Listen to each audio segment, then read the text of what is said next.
Welcome to Season 3 of the Knack for Business podcast. Over 300 episodes strong, we're here to ignite your entrepreneurial spirit with fresh insights, networking gems, and creative strategies that elevate your game. Are you ready to discover what your Knack for Business truly is? Your hosts are Bernie Franz-Grote from Creative Insight and Wayne Pratt from Motive 8U Inc. Today's topic is transformational leadership, moving beyond traditional management. Question to the audience would be, how can you as a business owner transform your leadership style to better engage your team, foster innovation, and create lasting growth?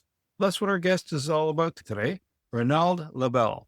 Reynald has a PhD in transformational leadership education and is also an executive coach with over 5 decades of experience in educational administration, leadership development, and emotional intelligence.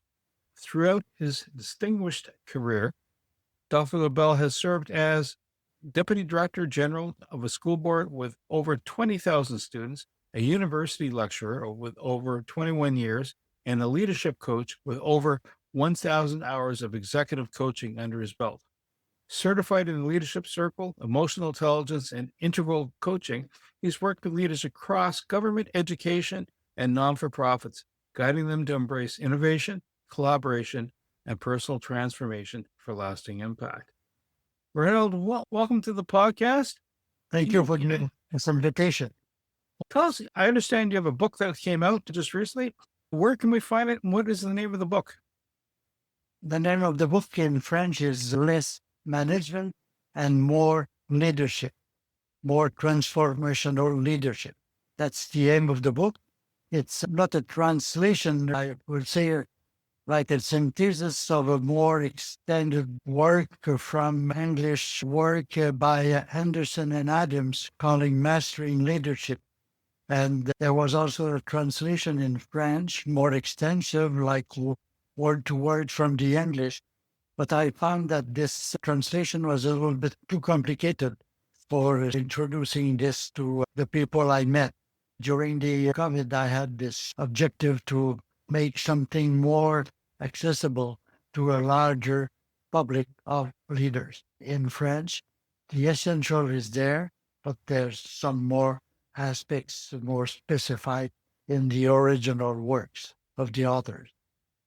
I understand an English version will be coming out soon. It might be a new project that I didn't work on yet, but with my coach Hal, it could happen some days. So, what does transformational leadership mean? There's leadership and there are leadership styles. Can you flesh out what transformational leadership's all about? Yes, I would say that in all my trainings, even the PhD and the master degrees, what I learned more is about the traditional theories of leadership and management. This new approach was mentioned somewhere, but not very extensively. I was trained in this approach about 10 years ago with training in Toronto by the authors or his organization. And then this approach was the kind for me of enlightenment. It was something that gave me an all aspect of leadership and management.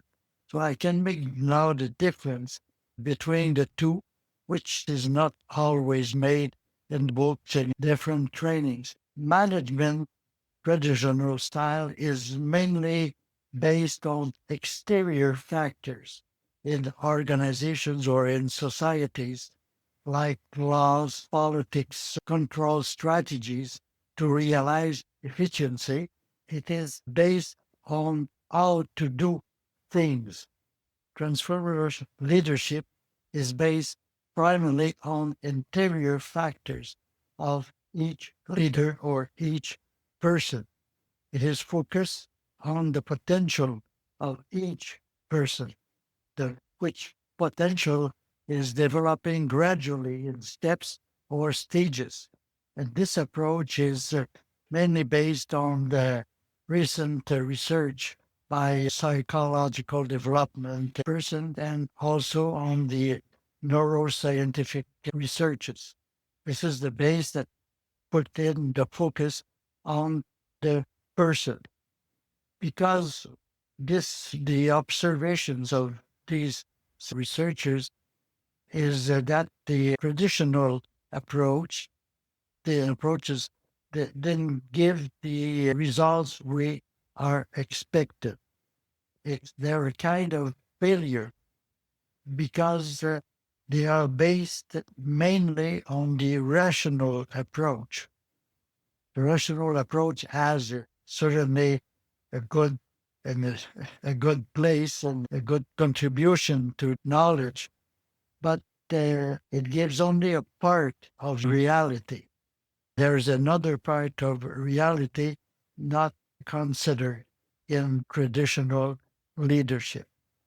So the synthesis is that management is something that gives results in certain situations.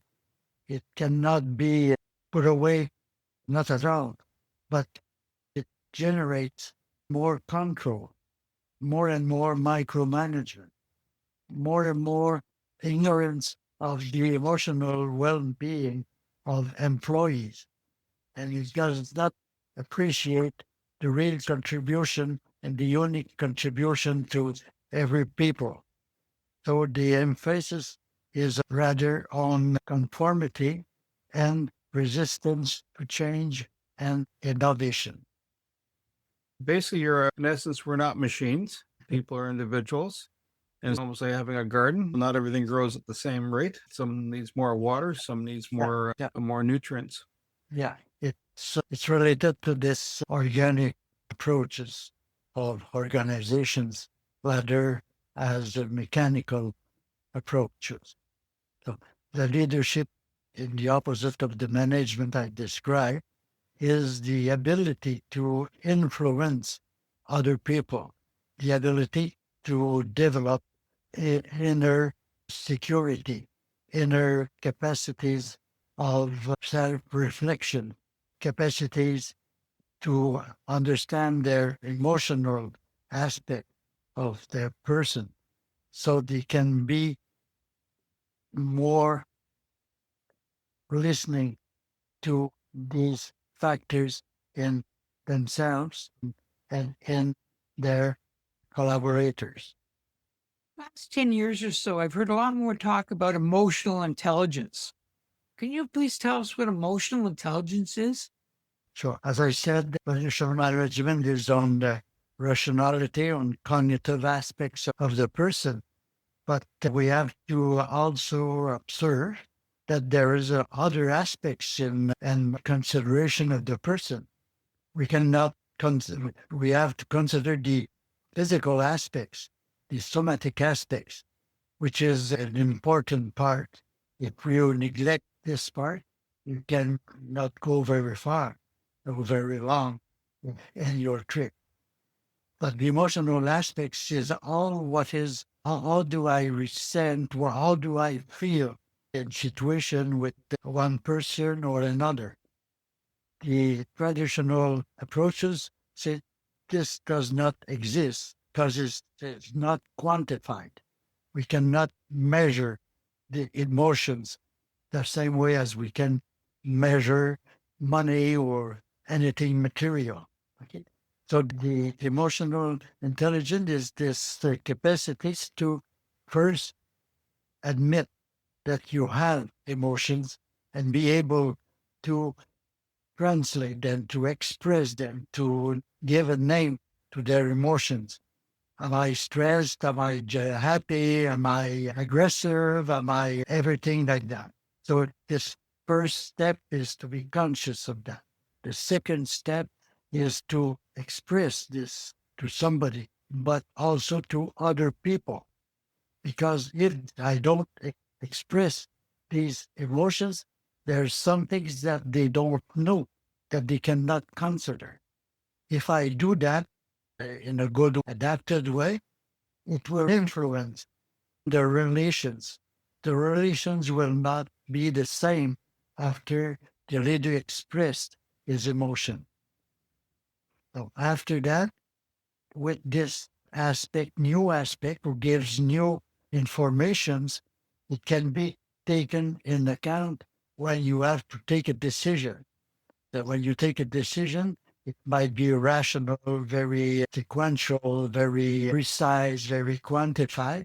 But you say, how do people will accept that? How do people will react to that? How would it make more cohesion or anything? So just think about what the other people will react to this decision, to this project, gives a more extensive knowledge of all the reality, so the decision should be better, more appropriate. Otherwise, if you don't do that, you just keep the emotion inside, just not dealing with it.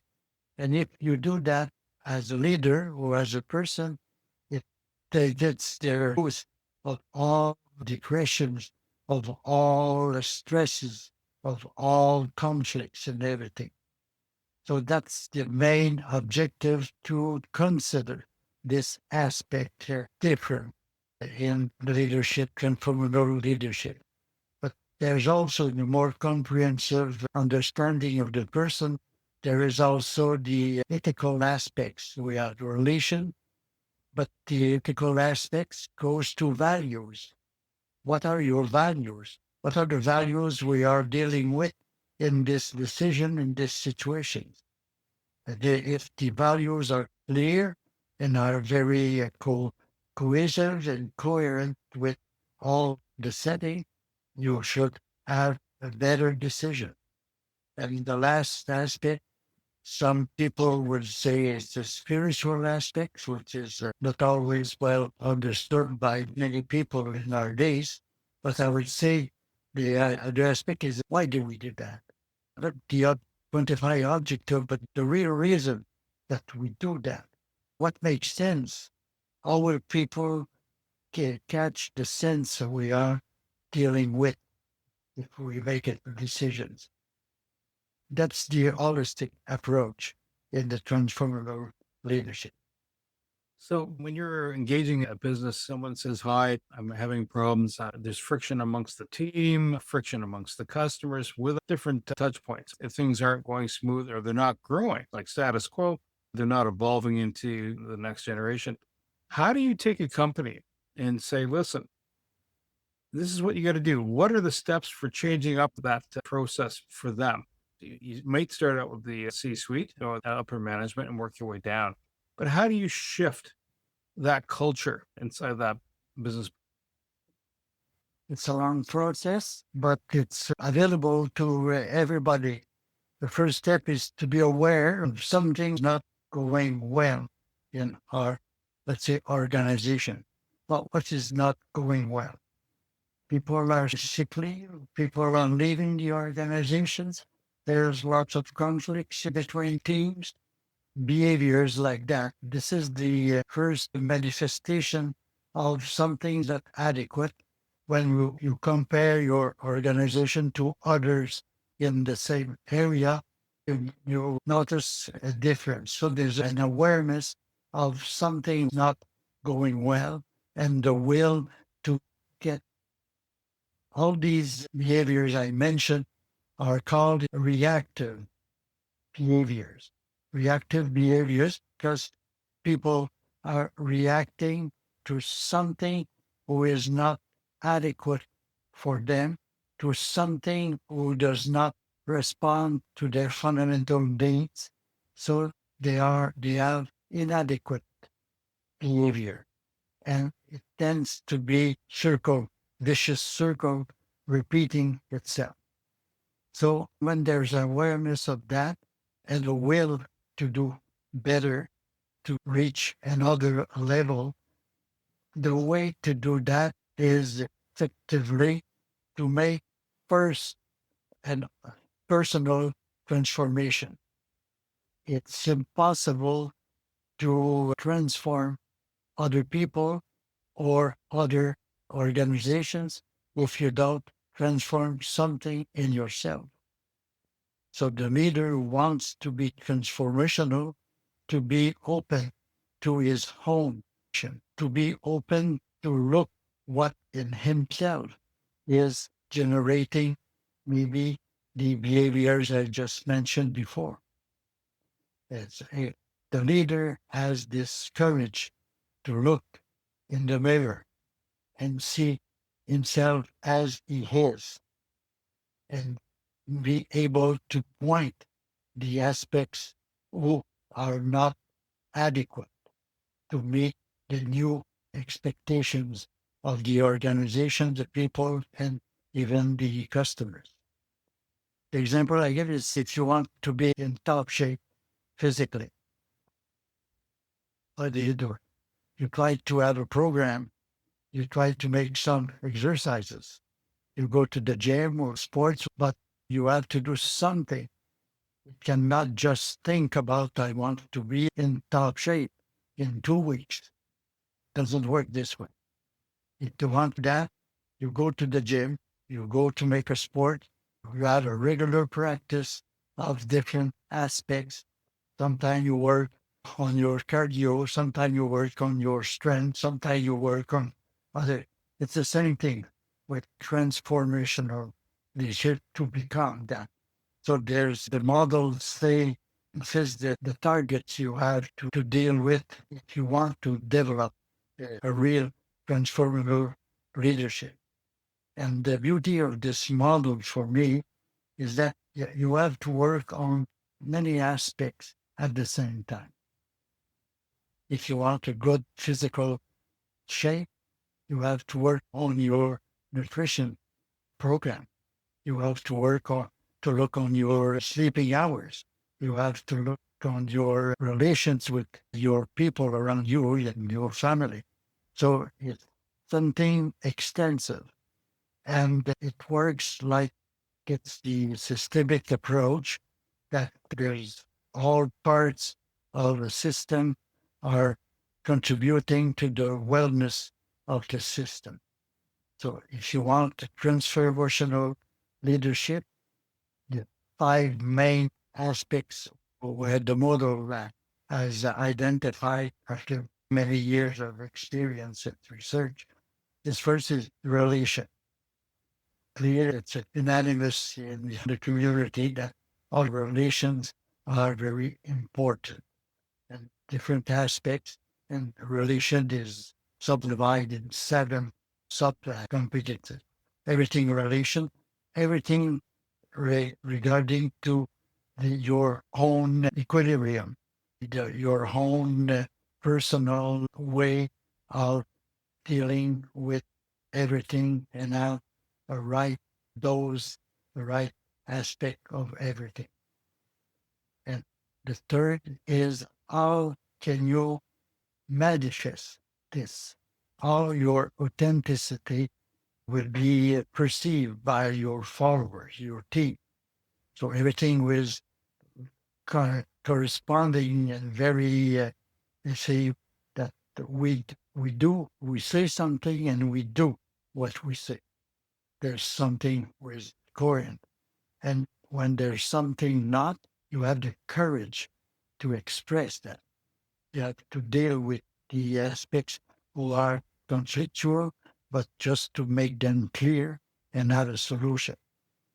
And the fourth is to have an overview of your organization and his immediate environment or the more far view.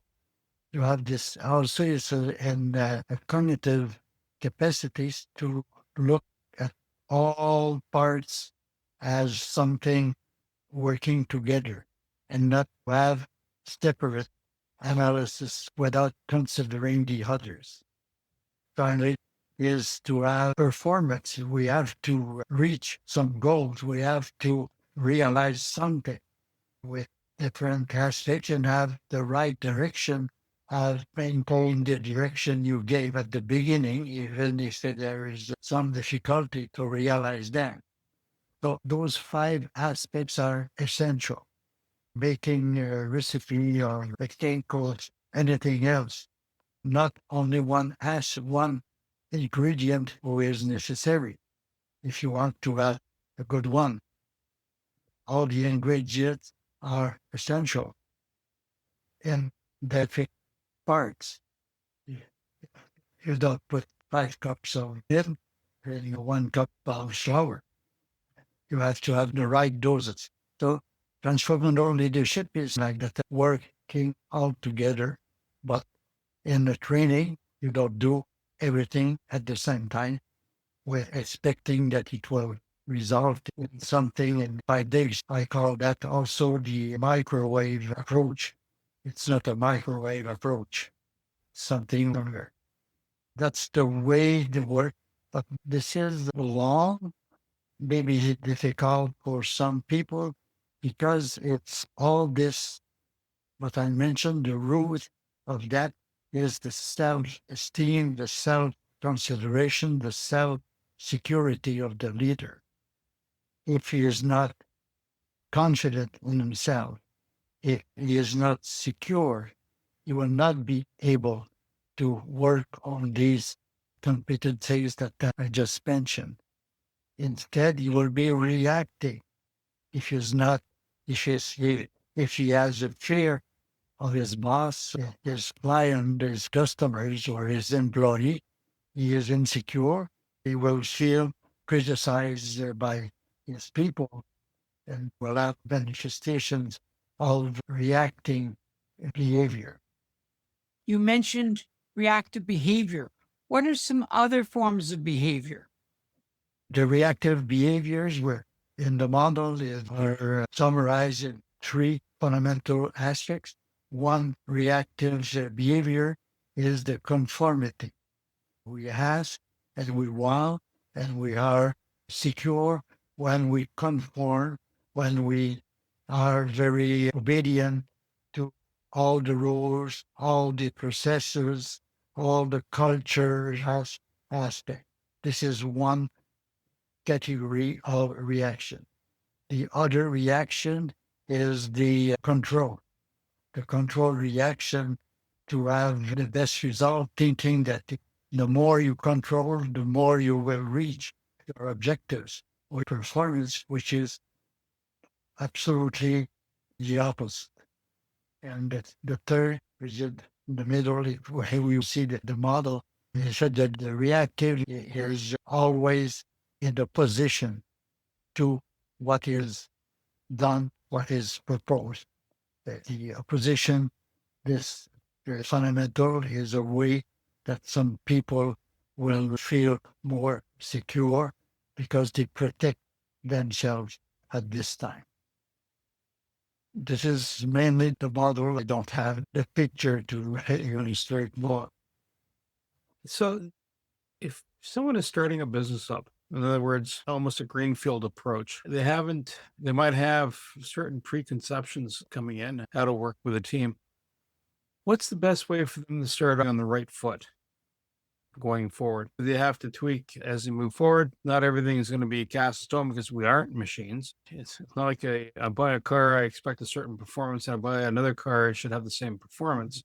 So there's give and take. How do you set up a team to be successful, bearing in mind that they have to keep tabs on nurturing people at different paces, how you're feeling, the internal feelings that are driving your response? You might not like something. Why don't you like something? Is it bad? Is it just because you don't like it, because it's a pain in the backside to do? How do you shape that so they can go in? What type of toolkit do you have for that? Maybe to answer your question, I will refer to my own experience first. As far as I was a young boy or a young teenager, I was not a leader. I was a follower. And I was also very interested in all intellectual knowledge and everything. When I had my first appointment as vice principal of the school, I met the principal, who was is still one of my models. When I was the first minutes, the first hour in his office, then I asked him, but what I have to do here in this school? He said, you have 2 things to do. You will manage the student council and you will be responsible for the discipline and all the rules for behavior of the students. So that's okay. But can you give more of that? He said, It's not necessary. Go in your office and you will see. That's all. So I received that as a great mark of confidence. He was leaving me all the space I have to do what I think was the best to do with all the people around.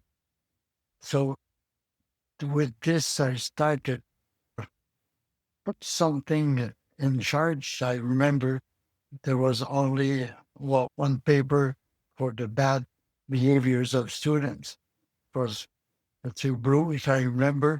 I say, the teachers, you tell me only the bad things the students did.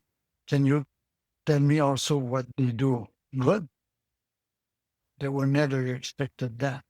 It goes this way. With the students, they have a council with young teenagers full of energy and potential. So I just listen to them and guide them for interesting projects to propose to the students. We were in a very poor place. To that, we had nothing. But then we imagined everything and we did something the first thing. The second director I had was almost the same.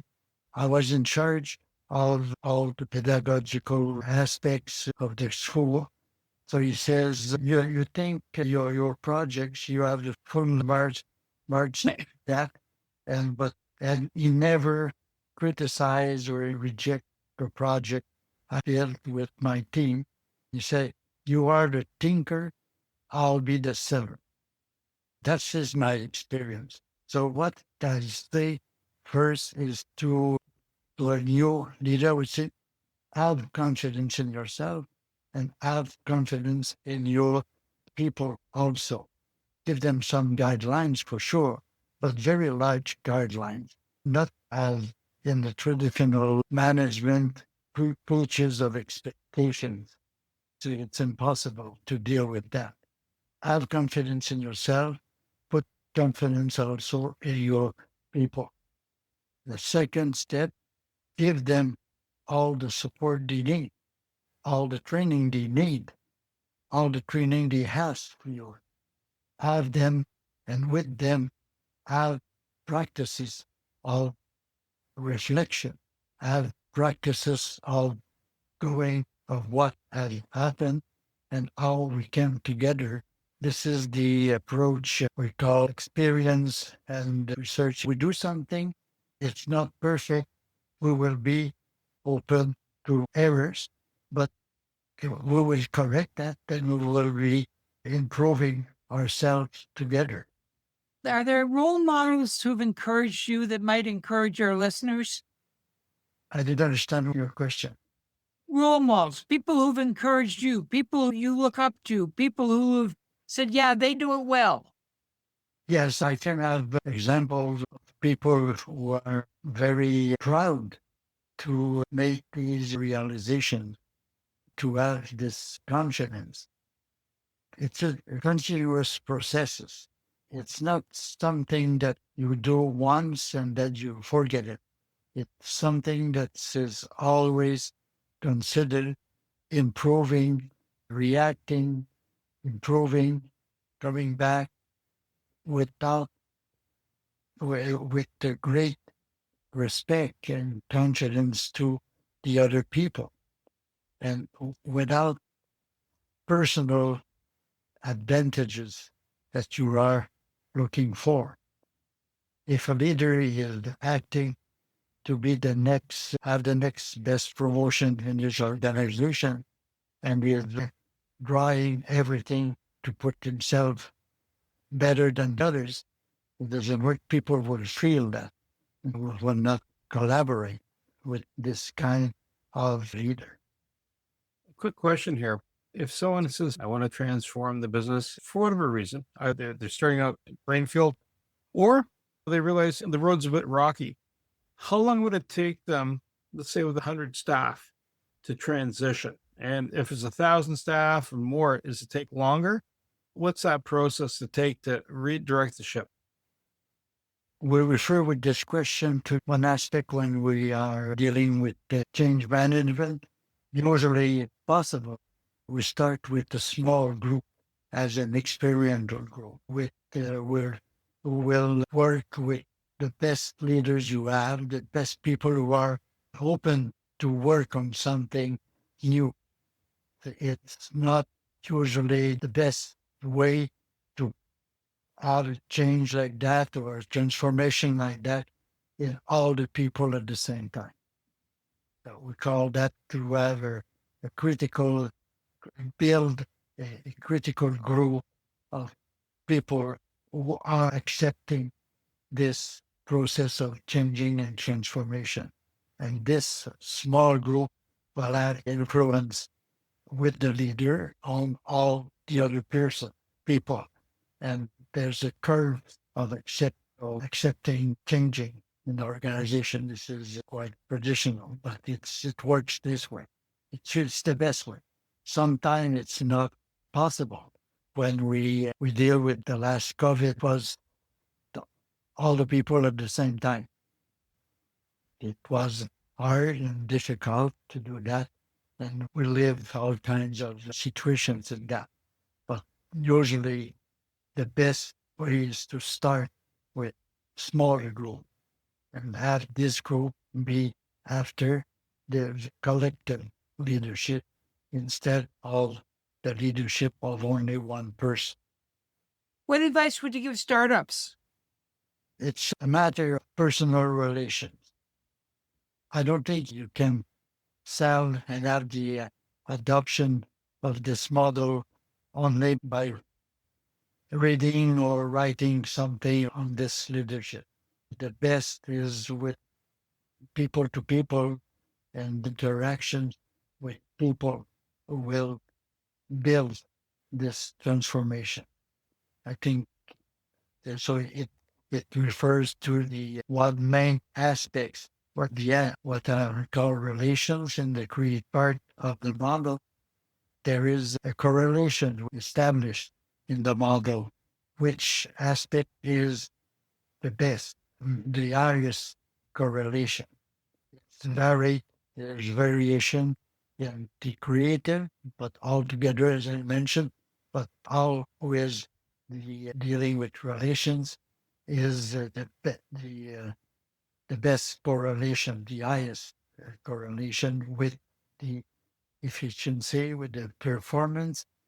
And in this model, the performance is not only mathematical or financial. The performance deals with all consequences will be qualitative aspects, will be also in emotional aspects of the people and the organizations. So this is relations, no performance without relations. With relations, good performances. The correlation very high, the highest one.